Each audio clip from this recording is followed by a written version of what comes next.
Entonces, vamos a hablar de varios productos que hay en el mercado y van a ver varias diapositivas, digamos, repetidas. Dr. Gabeck hizo una presentación fabulosa en términos de ciencia y yo voy a tratar de juntarlo todo y al final hablar de protocolos, de cómo vamos a usar estas opciones que tenemos.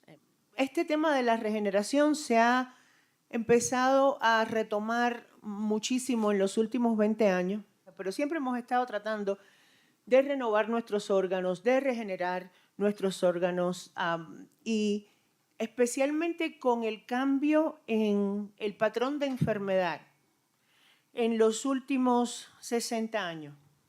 Si se ponen a pensar los que tenemos un poquito de más edad, posiblemente cuando estábamos en la escuela de medicina vimos alguna que otra enfermedad de Lou Gehrig o vimos algún que otro paciente con una esclerosis múltiple o digamos esta explosión de autismo que hay.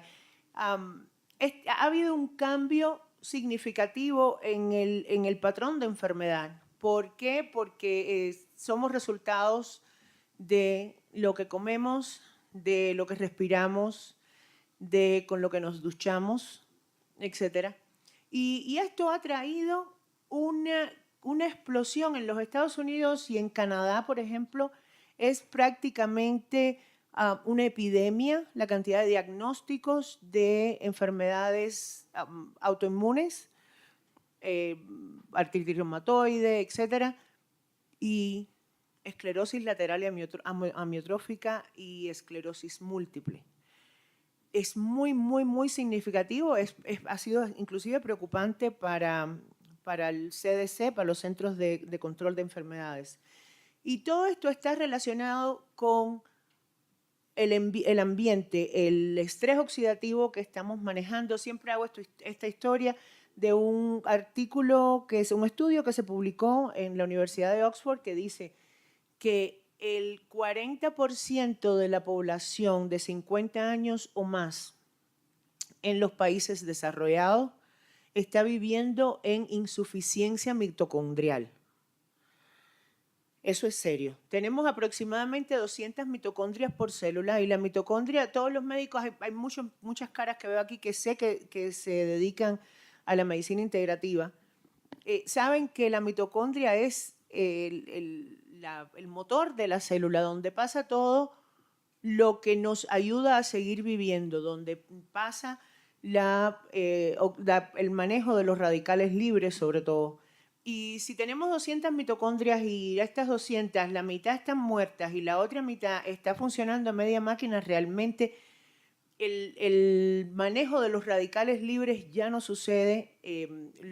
Todas las funciones celulares están bajando de nivel y eso nos trae como consecuencia un desgaste, un estado inflamatorio, y lo triste de esta historia es que terminamos teniendo unos diagnósticos a los cuales estamos tratando con medicamentos y realmente no les estamos resolviendo el problema, sino que les estamos creando otro. Si ha habido un cambio en el patrón de enfermedad, recientemente ha habido un cambio también en el concepto de cómo vamos a tratar a nuestros pacientes. Y ha venido a cuenta las terapias avanzadas. Comenzamos a hacer tratamientos con terapias avanzadas en el año 1968.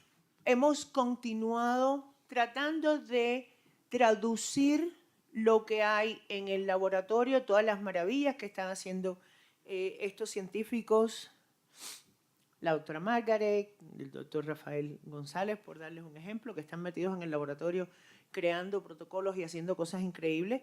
Y bueno, hemos tratado de traducirlas a la clínica, hemos tratado de buscar y aprender quiénes son, qué productos hay, qué tienen estos productos y cómo los podemos usar. Y al final, al fin y al cabo, este es lo que nos interesa a nosotros como médicos es, ok, sí, maravilloso, estás creando en el laboratorio una célula productora de mielina y la estás cultivando y está divina, está produciendo mielina. Tradúcemele eso a la chica de 32 años que tengo sentada en el consultorio con un diagnóstico de esclerosis múltiple. Ahí es donde, un poquito como dicen en mi país, se nos tranca el dominó. En fin, los enfoques biomédicos más novedosos estuvieron relacionados solamente con el uso de terapias celulares. Hemos aprendido que hay muchísimas más opciones. O sea, estábamos enfocados en ciertos tipos de células madre y hemos aprendido que no solamente las células madre, sino los productos biológicos como tal, la influencia de otras células, la influencia de otros mecanismos de soporte y la influencia de factores de crecimiento son lo que producen el cambio en nuestros pacientes. Bueno, las terapias celulares, e insisto, hace tiempo que lo estoy diciendo, pero insisto en esto, lo ideal es llamarlo terapias celulares porque cuando estamos inyectándole a un paciente un concentrado de médula ósea, no estamos inyectándole células hematopoyéticas nada más, nosotros estamos inyectándole todo el montón de células que hay adentro, entonces lo ideal no es llamarlo células madres, es llamarlo terapia celular. Y además eso nos quita un montón de gente preguntándonos cosas y reguladores diciendo que le decimos mentira a la gente y tal. Entonces, hay 3 tipos de terapias, las terapias autólogas, halogénicas y xenogénicas. Las terapias autólogas, obviamente, ya sabemos, usan las células del paciente y las terapias halogénicas usan células de la misma especie, pero de otro individuo. Estas son digamos, en una clasificación bastante suelta, lo que tenemos a nuestra disposición. Las células madre de cordón umbilical, los productos de puras células mesenquimales combinadas, en combinación con proteínas, factores de crecimiento, etc. Líquido amniótico. Yo voy a hacer una salvedad, estaba pensando hacerla después, pero igual lo voy a decir acá.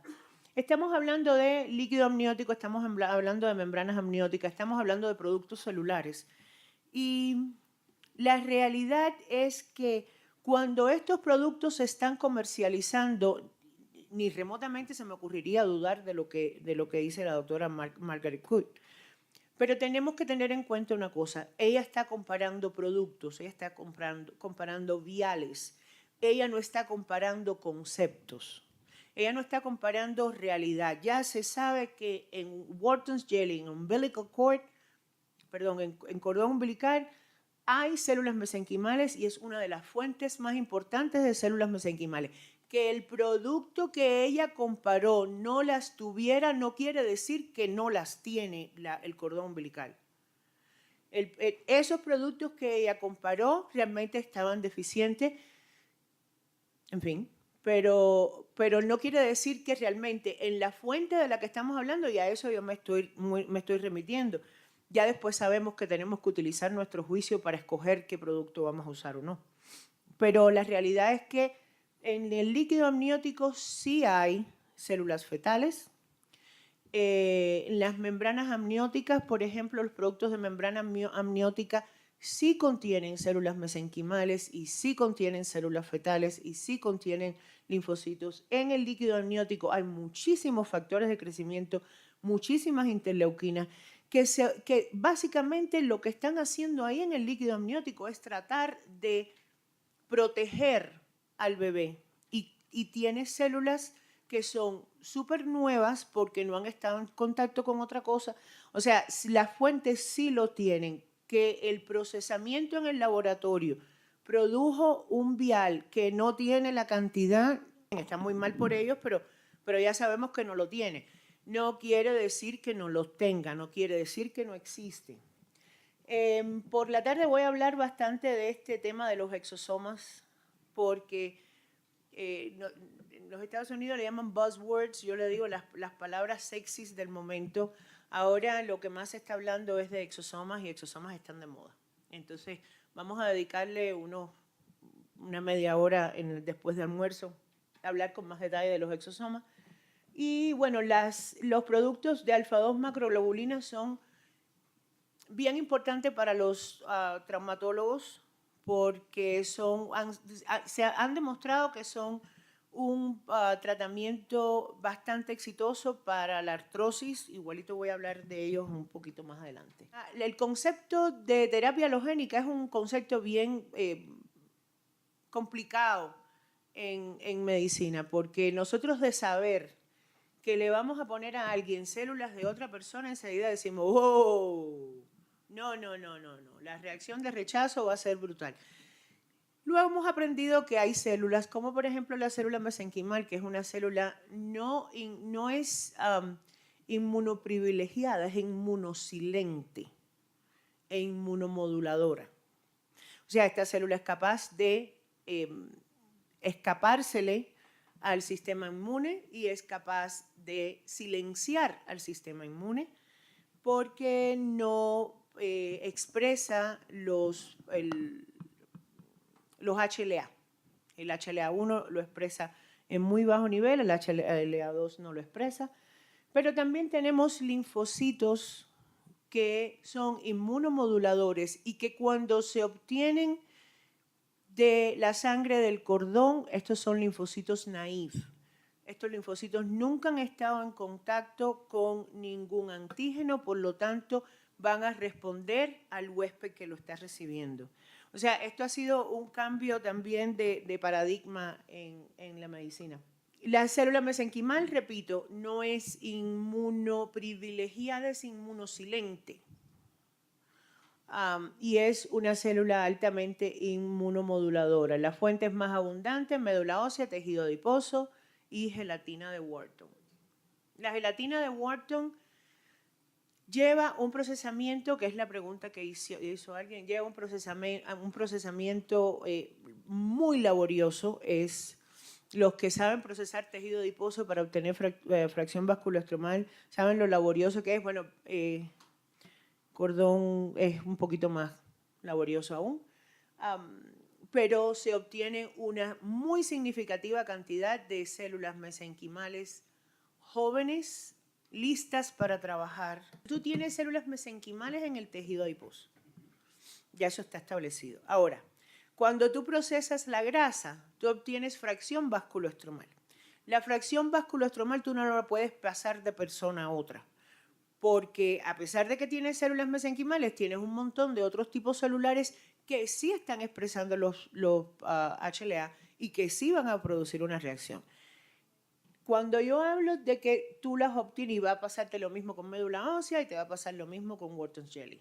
Ahora, si tú las llevas al laboratorio y las pones esa fracción vasculoestromal en un frasco de cultivo y le pones suero fetal bovino y la pones en una incubadora y en 24 horas regresas, tú vas a ver que hay un montón, cuando lo pones en el microscopio, que hay un montón de componentes celulares flotando y un montón de células pegadas a la base del frasco.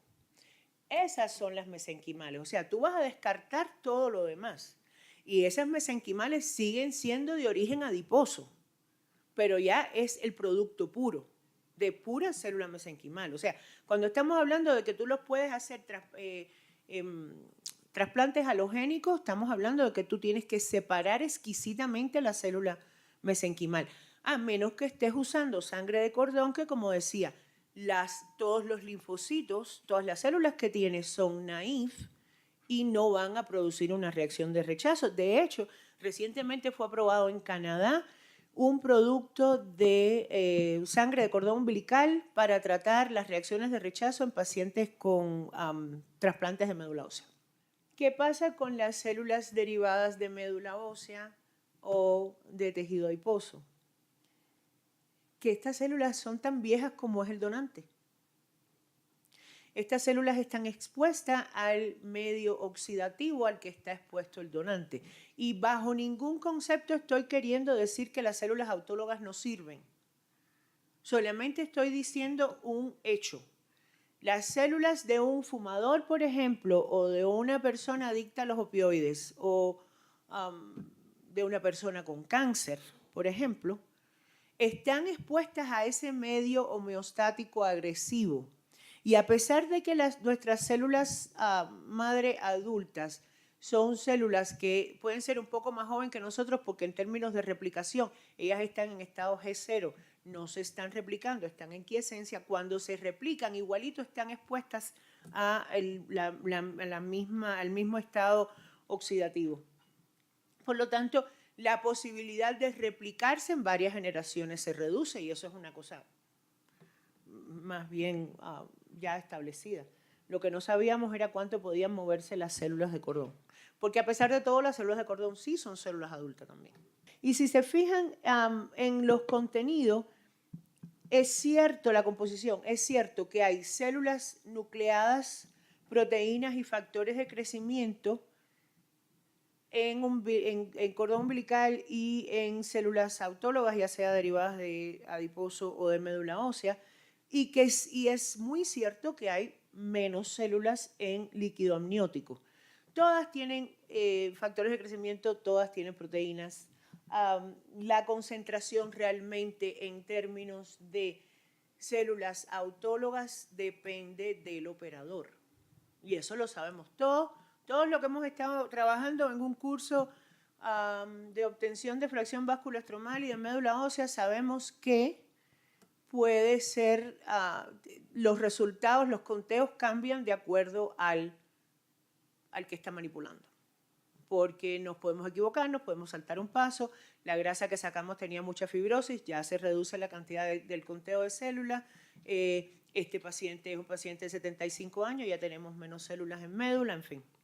La ventaja, aparte de que las células son jóvenes, la ventaja que yo le veo es que sacas un vial de una cajita, lo descongelas y lo inyectas. No hubo asociado ningún proceso, no hubo asociado a una lipo, no hubo asociado a una agresión, no hubo asociación a una agresión física al paciente. No hay ningún otro riesgo que no sea una respuesta negativa del paciente. Cuando estamos utilizando productos de cualquier tipo, digamos, vamos a inyectar un ácido hialurónico en una cara, estamos sacando algo de un shelf y lo estamos inyectando en un paciente. La responsabilidad pasa a nosotros, pero ahí el fabricante hizo algo sobre lo cual nosotros no tenemos control. Cuando estamos utilizando células madre que vienen en un vial, es lo mismo. O sea, la responsabilidad se convierte en nuestra responsabilidad en el momento que nosotros pusimos eso en una jeringuilla y se lo pusimos a un paciente. Pero lo que hicieron esa gente en el laboratorio, nosotros tenemos cero control sobre eso. Podemos ir y visitar el laboratorio y ver que tienen todos sus estándares de práctica, etcétera, etcétera.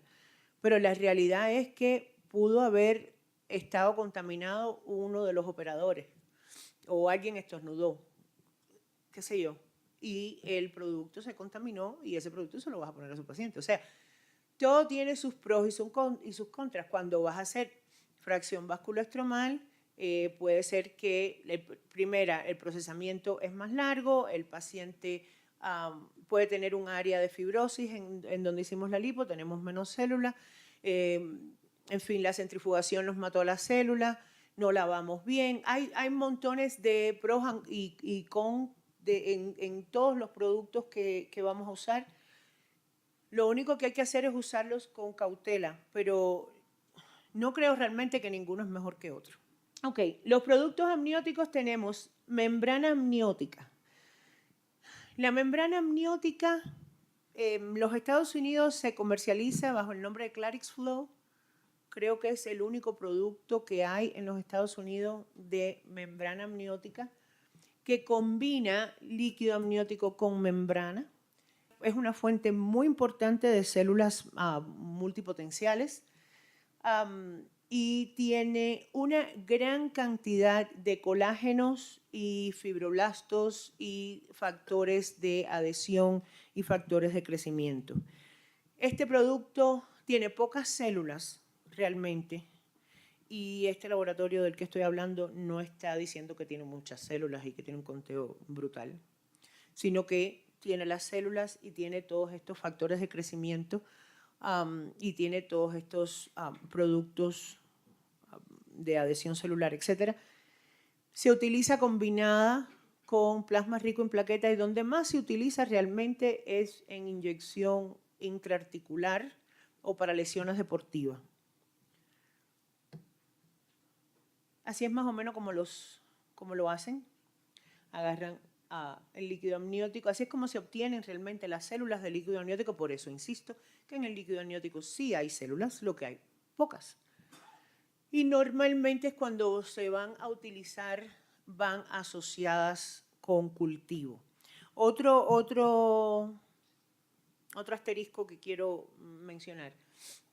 En los Estados Unidos hay muchísimas limitaciones y regulaciones en relación a la comercialización de productos y tal. Por lo tanto, los procesos en el laboratorio son bastante limitados, lo cual no quiere decir que no haya laboratorios en universidades, etcétera, haciendo maravillas, pero los fabricantes de los productos que se van a comercializar están regidos por unas regulaciones bastante estrictas, lo cual realmente limita la capacidad y creo que a causa de las regulaciones tan restrictas es que vimos esos conteos raros en esos viales que compararon, porque la regulación es tan restrictiva y lo quieren hacer todo tan perfecto que dejan de hacer pasos que podrían ser controversiales. Por ejemplo, dejarían de cultivar las células por 24 horas en suero fetal bovino porque ya eso constituiría más que mínima manipulación. Entonces no lo hacen. Entonces nada más lo que hacen es quitar los glóbulos rojos cuando podrían seriamente cultivar y expandir esas células y darte, en vez de 30 millones, darte 200 millones. Pero no lo pueden hacer. Y que no lo puedan hacer no quiere decir que no se haga. Donde más se utiliza el fluido amniótico es en, vemos, lesiones deportivas. Lesiones deportivas y realmente se utiliza como combinación. O sea, hay varias gentes que lo que utilizan son exosomas con fluido amniótico y los mezclan y los inyectan vía intraarticular o en tendones o músculos, etc. Y el líquido amniótico tiene 3 o 4 células flotando ahí, pero las tiene. Lo más importante del líquido amniótico es alguien que se llama interleuquina 10. La interleuquina 10 es la interleuquina más antiinflamatoria que se produce en el ser humano. Y el fluido amniótico tiene altísimas cantidades de interleuquina 10 porque ¿qué es lo que hace? Proteger al bebé. O sea, está tratando de mantener un ambiente completamente antiinflamatorio. O sea, las concentraciones de interleuquina 10 son importantísimas en el líquido amniótico y por eso se utiliza realmente como tratamiento, sobre todo en lesiones agudas, más que lesiones crónicas. Los exosomas. Yo le llamo terapia celular sin células. De todas maneras, después más tarde vamos a hablar de esto. Inicialmente se pensaba que los exosomas eran restos de productos de desecho de la célula. Después nos fuimos enterando de la cantidad de microvesículas que una célula puede secretar y nos fuimos a estudiar los contenidos de ellas. Y tenemos que realmente la comunicación paracrina entre las células sucede a través de los exosomas.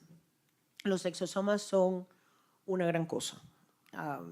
Y realmente creo que igual es mejor utilizar una célula porque la célula al final es quien produce los exosomas, pero los exosomas como un arma de seguimiento son fabulosos.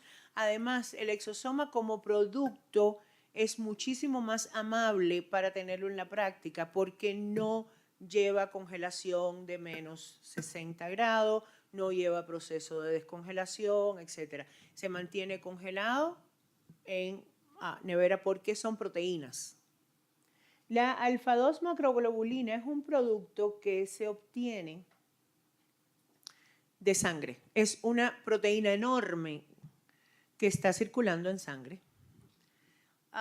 Y esta proteína es responsable de inhibir la actividad de las metaloproteinasas. Las metaloproteinasas son esos bandidos que destruyen la matriz extracelular del cartílago y destruyen el cartílago. Hay un equipo que, de hecho, este equipo, nunca yo personalmente he trabajado con él, sí lo he visto en varias oficinas y he visto cómo funciona. Básicamente se hace una extracción de sangre de alrededor de 100 mililitros y se obtiene por lo que sea que hace el equipo dentro, se obtiene una muestra que tiene una concentración de alfa-2 macroglobulina y eso se inyecta vía intraarticular. El objetivo es inhibir la actividad de las metaloproteinasas y se utiliza en protocolo combinado con plasma rico en plaqueta y con otros tipos de terapias celulares. Pero primero, básicamente lo que está tratando es de inhibir la actividad destructiva para después regenerar.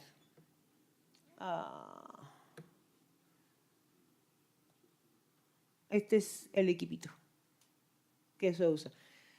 APIC se llama. Esta compañía está en este momento corriendo un estudio multicentro en todos los Estados Unidos, controlado con placebo, en el cual el paciente, el brazo ciego es el mismo paciente. O sea, la calidad de la data que van a obtener, para bien o para mal, va a ser fabulosa. Entonces, esto ya, es que son dos conferencias en una. Voy a dar un paseo rápido por conceptos que quiero refrescar y luego voy a hablar un poquito de protocolos. ¿Cómo estoy de tiempo?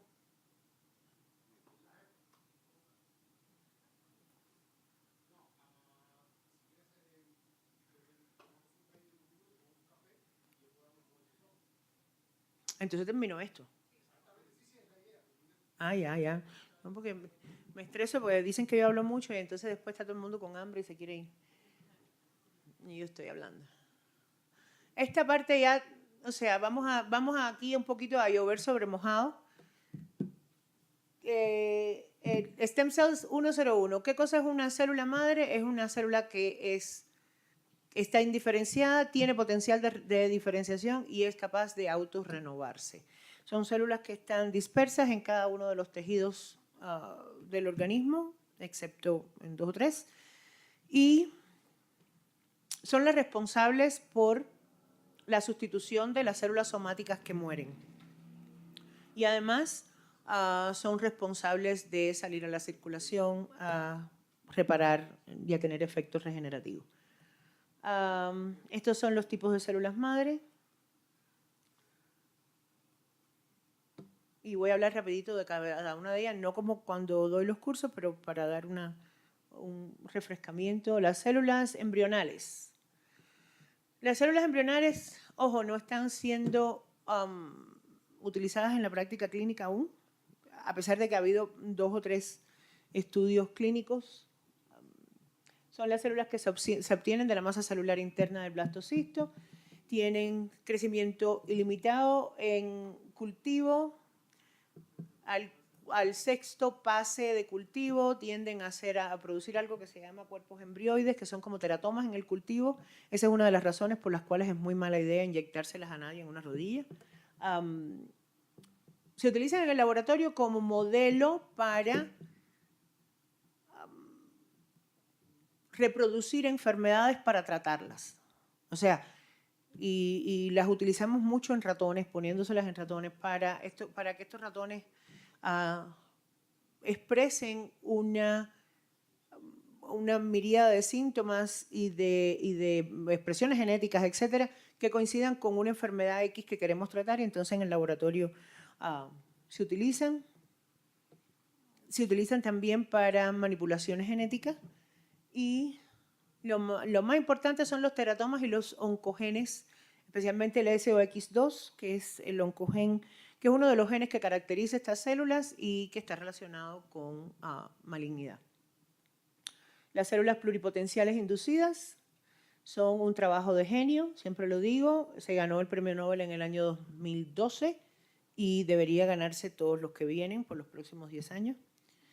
El doctor Shinya Yamanaka, a partir de fibroblastos humanos infectados con un retrovirus, obtuvo células embrionarias. O sea, deprogramó el fibroblasto y lo convirtió en una célula embrionaria que se comporta en cultivo exactamente como una célula embrionaria y que ya en estos momentos, a pesar de que tuvo que suspender este clinical trial en 3 ocasiones, en este momento está corriendo un estudio clínico en degeneración macular utilizando células pluripotenciales inducidas.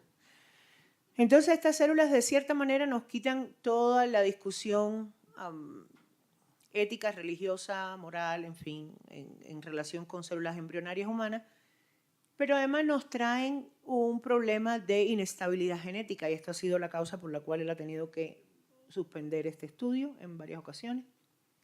Siempre que tienes una célula vieja, tienes telómeros cortos. Una célula adulta tiene telómeros cortos. Si le metes además un retrovirus, ese ADN no está muy saludable. Las células hematopoyéticas, las conocemos, son posiblemente nuestros amigos más viejos. De hecho, ellas son la causa por la cual se utilizó el término célula madre por primera vez. Están localizadas en la médula. Inicialmente se consideraba que iban a producir. Esta célula es la supercélula madre porque cuando ella se diferencia en 2 progenitores a su vez. Ella no se diferencia en una célula somática. Y su propósito de salir a la circulación es básicamente responder a señales de inflamación, de malfunción. ¿Cuál es la mala noticia? Que según vamos envejeciendo dejan de salir a la circulación. No es que se nos van acabando, se quedan en la médula, pero no están recibiendo señales y como no están recibiendo señales, pues no salen a la circulación. Cuando somos niños tenemos aproximadamente 80 millones de estas células circulando en sangre. Según vamos envejeciendo y hay un pico de caída importante después de los 65 años. Según vamos envejeciendo, estas células van disminuyendo en cantidad en la circulación y pasa que se quedan en la médula, pero como no están recibiendo señales, hay algo que dicen en los Estados Unidos, idle hands or the devil's hands. Las manos desocupadas son las manos del diablo.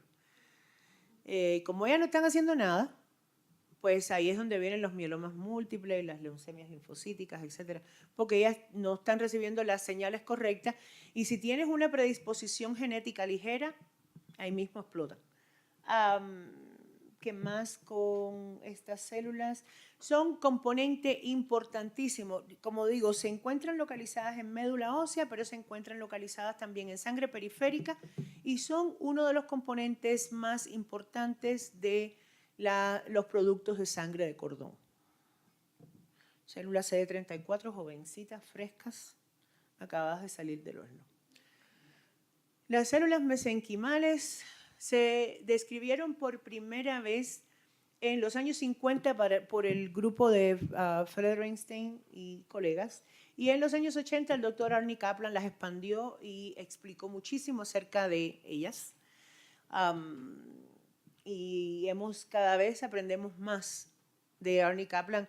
Recuerden ese nombre, si ven que está en alguna charla, por favor, siéntense y escúchenlo, porque es un gurú y un evangelista de la célula mesenquimal. De hecho, ha sido una de las voces más contestatarias hacia la FDA en relación con las regulaciones, etc. Estas células se encuentran localizadas en todos los tejidos alrededor de la microvasculatura y su propósito en la vida es básicamente recoger información de lo que está pasando en sangre y mandar información al nicho celular. Cuando hay un daño endotelial, esta célula se activa, se convierte en una célula mesenquimal activada. Esta célula tiene más nombres que, yo no sé, le han puesto todo tipo de nombres, pero se considera que son pericitos porque están alrededor de la microvasculatura. Su función es pasar información de un lado a otro hasta que es llamada, hasta que se despierta por productos de daño tisular local, o porque nosotros la sacamos de ahí y nos ponemos a carajear con ella. Esto es lo que hacen. Me gusta muchísimo esta diapositiva porque básicamente tienes la microvasculatura, se me pierde la cosita, la célula, el pericito, que está tranquilo haciendo su trabajo de correo, pero hubo daño al tejido o se extrajo de ese tejido y comienza a liberar toqué lo que no era. Comienza a liberar factores tróficos, o sea, la actividad trófica de la célula mesenquimal es brutal. Son reguladoras de lo que se llama el Transforming Growth Factor. El doctor Alan Gabeck habló bastante del factor de crecimiento transformador. Es uno de los mitógenos más poderosos que tenemos. Y este mitógeno normalmente es liberado en exosomas con célula diana, siendo la célula diana el progenitor local. Siempre digo esto, cuando estamos utilizando células adultas, no estamos esperando que esta célula se diferencie en hígado o en, en glía o en célula, tubular de riñón. Estamos esperando que esta célula libere los factores de crecimiento y las interleuquinas y todos sus factores tróficos para que estimulen al progenitor local, para que el progenitor local al final sea el que regenere el tejido.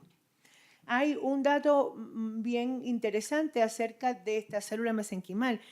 Hay dos proteínas que ella libera, de las cuales se están estudiando bastante, que tienen efectos bacteriostáticos. Las células progenitoras endoteliales son un componente también súper importante de los productos de sangre de cordón. Se encuentran también circulando en sangre periférica y se encuentran sorprendentemente en tejido adiposo. Estas células, su propósito son células progenitoras que se obtienen de la médula ósea, o sea, se producen en la médula ósea. Y estas células, su propósito es reparación del endotelio. Ahora, recientemente se han comenzado a utilizar como marcadores de pronóstico de enfermedad crónica. O sea, depende de cuántas células endoteliales tienes circulando, es el pronóstico del Alzheimer o la diabetes tipo 2, en fin. Porque como estas enfermedades altamente inflamatorias están basadas en un daño endotelial tan generalizado, las células que salen a la circulación, las células endoteliales que salen a la circulación a reparar los vasos sanguíneos sencillamente no son suficientes porque se están pegando en todos los vasos sanguíneos tratando de reparar y obviamente en sangre circulante vamos a tener menos. Entonces, si tienes menos, quiere decir que tu estado inflamatorio es importante y el pronóstico no es bueno. Se han hecho varios estudios clínicos utilizando esta célula pura, cultivada y expandida, pero los resultados han sido bastante, no han sido excitantes, no han sido lo suficientemente eficaces como para decir, ok, vamos a hacer un producto de célula endotelial, pero y además llevan cultivo y expansión y son difíciles de cultivar, pero como parte de un producto realmente hay condiciones en las cuales necesitamos altamente reparación endotelial y ahí están ellas de primera. Entonces, de las fuentes que tenemos para obtener productos celulares autólogos, médula ósea, fracción vasculoestromal, la capa mononuclear de sangre periférica, la inmunoterapia, o sea, hay un tratamiento bien interesante que se está, además de las CAR T cells, etcétera, que se están utilizando para el cáncer, inmunoterapia para el cáncer, hay un tratamiento con células natural killers, las células NK, con células NK autólogas, cultivadas y expandidas para cambiar el estado de senescencia del organismo. Y es fascinante. Yo le he rogado a este científico que me regale el video para ponerlo en una presentación, porque fue una cosa impresionante. La célula senescente, ¿qué es una célula senescente? Es una célula que todavía no se ha decidido a morirse. Normalmente la célula somática se marca a sí misma para autodestrucción, muerte, lo que se llama muerte celular programada. Pero esta célula no ha llegado a ese punto, está llena de radicales libres, tiene posiblemente una sola mitocondria de las 200 que debería tener funcionando, y está ahí, y está cargada de inclusive daño genético, daño de ADN, y está sencillamente consumiendo energía, no está haciendo nada.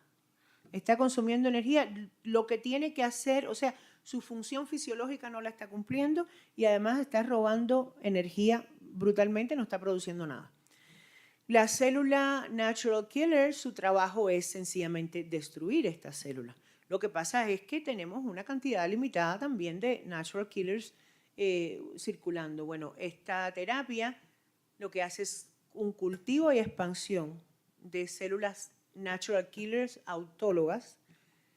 Se le da una infusión al paciente y se espera aproximadamente 10 días y después se le da una infusión de células nuevas mesenquimales cultivadas y expandidas. Básicamente les regalan 20 años de vida.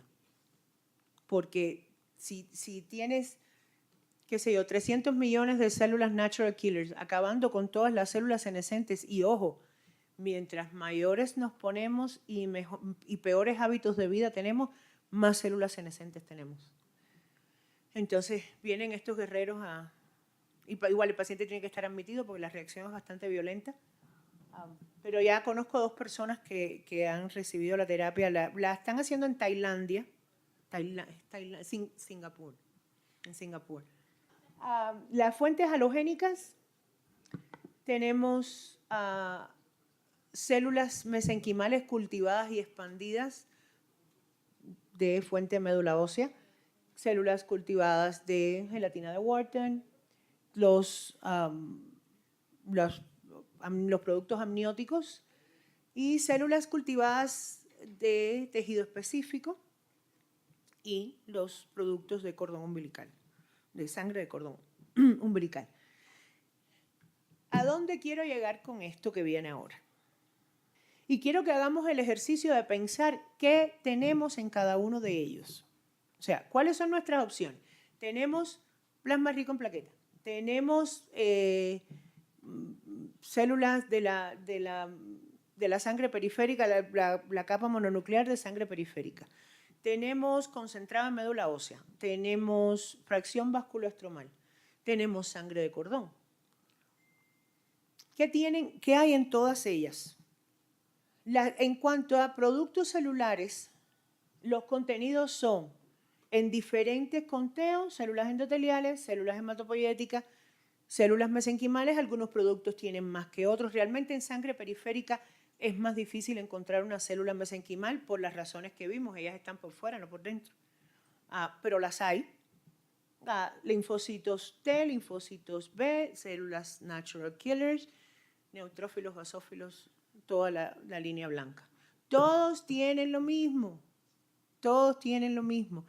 Sangre de cordón tiene lo mismo que médula ósea. Y la fracción vasculoestromal tiene mayor concentración de fibroblastos y tiene mayor concentración de células mesenquimales que de endoteliales, pero las tiene igual. O sea, lo que cambia es la calidad del producto y las cantidades en las cuales estas células están concentradas. Y en cuanto a moléculas bioactivas, ahí realmente listé solamente factores de crecimiento de interleuquinas, pero en realidad hay muchísimas proteínas más en común en todas estas fuentes. ¿Qué quiero decir con esto? Que cualquier fuente que usemos, si nos aferramos, en caso de que estemos usando autólogas, a criterios de inclusión y exclusión, los resultados deben ser tan buenos con una fuente como con la otra. Siempre que no agarremos un paciente que es un fumador inveterado de hace 30 años, no está dispuesto a parar de fumar y además toma opioides. Durante la vida del organismo se acumula daño celular, se acumula radicales libres, oxidación, etcétera, inflamación. Mientras vamos envejeciendo, las demandas por reparación aumentan y la cantidad de células que tenemos disminuye cuando estamos hablando de autólogo. Ese es el momento donde vale la pena considerar, por ejemplo, tenemos un paciente de 85 años que no es candidato obviamente para hacerse un reemplazo de rodilla y no tiene médula, porque tiene 80 y tantos años, no tiene tejido adiposo en grandes cantidades y es un tejido adiposo viejo. Este es un paciente ideal para sacar un vial del congelador, inyectárselo y darle buenos resultados a este paciente. O sea, es un tema de escoger de acuerdo al paciente que tenemos enfrente qué es lo que vamos a utilizar, porque en ese paciente la cantidad de células reparadoras está bastante reducida. Un vial de células que no viene congelado no tiene muchas células. Lo cual no quiere decir, ojo, también no estoy diciendo que esto no vaya a funcionar. Si tuvo células, las células se rompieron, todo el contenido de esas células está ahí. Entonces, también hay que darle una oportunidad a la gente que lo maneja de otra manera. No sé si Dr. Gavek les habló de cómo se obtienen todas las regulaciones y todo el screening que se le hace a todos los pacientes y todo el proceso. Y la idea es tener un producto que no tenga RBCs. Viene criopreservado. Ahora, ¿cómo lo usamos? Hay que crear un marco de trabajo clínico, claro, e insisto, ya esto lo voy a repetir y lo voy a repetir una vez más para toda la gente con la que hemos estado juntos en entrenamientos. Número uno, es una terapia y no es una cura. Tenemos que tener claro que no estamos curando a nadie, estamos tratándolos. Y como tratamiento, en fin, los chances son muy altos de que se tenga que repetir. Eso es número uno. Número dos, si nosotros vamos a tratar una condición, tenemos que tener muy clara la etiología, fisiopatología, sabernos bien esa condición y además saber mucho de qué células tenemos a nuestro alcance, qué hacen esas células, qué hacen esos factores de crecimiento y cómo nosotros estamos esperando que eso funcione. Estas son las aplicaciones más frecuentes. Para nosotros, este es el criterio de inclusión y exclusión que está diseñado y coincide con cualquier terapia celular y se utiliza para cualquier producto. 18 años o más. Realmente, a consideración del médico, el paciente puede ser tan joven como sea. Pacientes con condiciones que no mejoran con la terapia estándar y pacientes que dan un consentimiento informado. Son bastante sueltos los criterios de inclusión. Ahora, los criterios de exclusión, ahí sí hay. Tienen que proveer un consentimiento informado. Si no me vas a dar un consentimiento informado, no te inyecto las células. Pacientes con diagnósticos de neoplasias malignas. Excepto los carcinomas vasocelulares, los demás tienen que tener 5 años de estar en remisión. Eso lleva asociado a una pregunta que me van a hacer y la voy a contestar. ¿Por qué 5 años y por qué no a los pacientes de cáncer? Por un tema de cuidarse a uno mismo, no es por un tema de medicina. O sea, no hay en la literatura ninguna prueba publicada de que el uso de células madre adultas o de que el uso de ningún producto celular haya producido cáncer o haya hecho expansión o producido metástasis en un cáncer, etc. Y si vamos a lo básico, número 1, para tener cáncer tú tienes que tener una predisposición genética. Tienes que tener un oncogén dormido. Si no, no lo vas a tener. Número 2, estas células funcionan a través de un efecto paracrino a través de exosomas.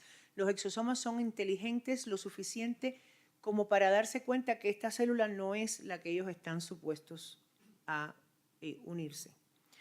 Número 3, los factores de crecimiento actúan a nivel de membrana, no actúan a nivel de núcleo.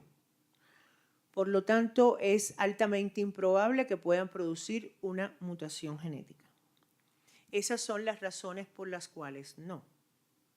Ahora, hay otra línea de pensamiento que dice sí, pero los factores de crecimiento, aun cuando actúen a nivel de membrana, sí es posible que estimulen la mitosis de esta célula, no porque entraron al núcleo, sino porque le están dando comida.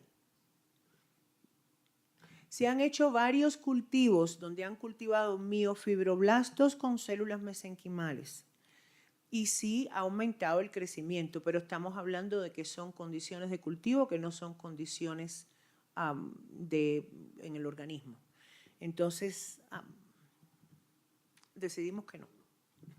Mejor no, porque además va a suceder, porque ha sucedido que se le inyecta al paciente en la rodilla un producto de células de cordón y a los 4 meses le salió un lunar al lado y te llaman al médico y le dicen, esto no será porque las células que me pusiste, o sabe Dios qué cosa tan loca. Pero puede suceder, entonces estamos tratando de evitarlo y lo pusimos clarísimo como criterio de exclusión. Pacientes con historia de uso de alcohol o cualquier otra adicción o fumadores están excluidos del tratamiento. Una patología que está en estado de, haciendo una crisis, que está en un estado de descompensación aguda, no es un buen momento para utilizar estas terapias. Pacientes obviamente que están esperando trasplante. En caso de aplicaciones de osteomía articular, paciente que tuvo una infección bacterial intraarticular en el último año, mala idea. Mala idea ponerle las células ahí. Pacientes con las expectativas que no sean muy realistas y condiciones que no son tratables. Las hay. Hay muchas condiciones que no son tratables con terapias celulares. Complicaciones y riesgos. Riesgos, volvemos a hablar de esto. El riesgo de sacar un vial e inyectárselo a alguien es básicamente tú no tienes control sobre lo que pasó en el laboratorio. Eso podría considerarse como un riesgo, pero igualito puede considerarse como un riesgo que no hayas filtrado bien la fracción vasculoestromal y se la pongas bien venosa. Ahí hay de todo. Como común denominador, los pacientes autoinmunes hacen una especie de reacción tipo influenza, dolor articular, como una reacción posttransfusional. Esto normalmente se premedica al paciente utilizando, y en cada vez que vamos a utilizar los viales de sangre de cordón, premedicamos al paciente con un H1, H2 y un poquito de hidrocortisona, 100 miligramos de hidrocortisona, 1 hora antes. Vale la pena hacerlo porque aún así los pacientes pueden hacer una reacción.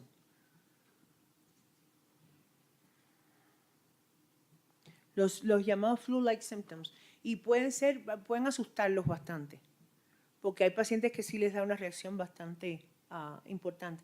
Hemos visto que esto se ha reducido dramáticamente después de introducir en el protocolo la premedicación. Si se va a hacer una inyección local, no es necesario premedicar.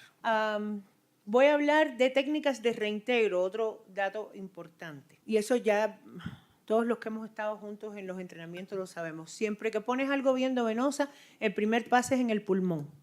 Y las células tienden a quedarse atrapadas en el pulmón, aproximadamente 40% del conteo celular que tienes se queda atrapado en el pulmón.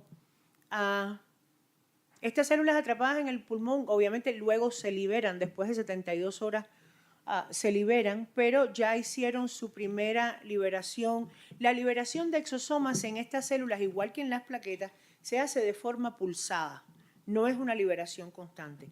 Entonces, normalmente en el momento de activación, ellas hacen una primera liberación y luego, cuando se quedan atrapadas en el pulmón, vuelven a hacer otra liberación. O sea, ya el pulmón se benefició de las dos primeras pulsaciones de liberación de exosomas. Entonces, cuando vamos a hacer una inyección a un órgano al que podemos accesar vía local, lo ideal es ponerlas vía local. O sea, si vamos qué sé yo, a tratar una rodilla, pongámoslo en la rodilla. Si hay una herida, lo inyectémoslo en la herida. Si hay una lesión de músculo, tendón, pues lo inyectamos vía local. A los que no podemos accesar vía local, pues lo ideal es hacer una cateterización vía intraarterial y acercarnos lo más posible al órgano, porque estamos evitando el paso por el pulmón. Ya sabemos que la célula mesenquimal tiene una tendencia espontánea a diferenciarse en hueso, cartílago, tejido adiposo. O sea, las células mesenquimales del cartílago están supuestas a trabajar estimulando la replicación de los condrocitos y están supuestas a producir ellas mismas una diferenciación a línea condrocítica. ¿Qué pasa cuando los condrocitos estos cambian de patrón de comportamiento y de fenotipo? Se crea un ambiente ácido en el cual la célula mesenquimal se le olvida su línea condrocítica a la cual está supuesta a diferenciarse y se comienza a diferenciar en hueso. De hecho, hay un estudio muy interesante que hicieron. Estaban cultivando células están haciendo un cultivo de condrocitos con células mesenquimales y a este cultivo le añadieron líquido sinovial de osteoartritis grado 3. Inmediatamente se inhibió la replicación de las células mesenquimales y estas células mesenquimales no se diferenciaron en condrocito más nunca. O sea, los contenidos inflamatorios del líquido sinovial es lo que produce además un cambio en el patrón de diferenciación de la célula mesenquimal de cartílago. El objetivo de la terapia celular obviamente es crear tejido de reparación.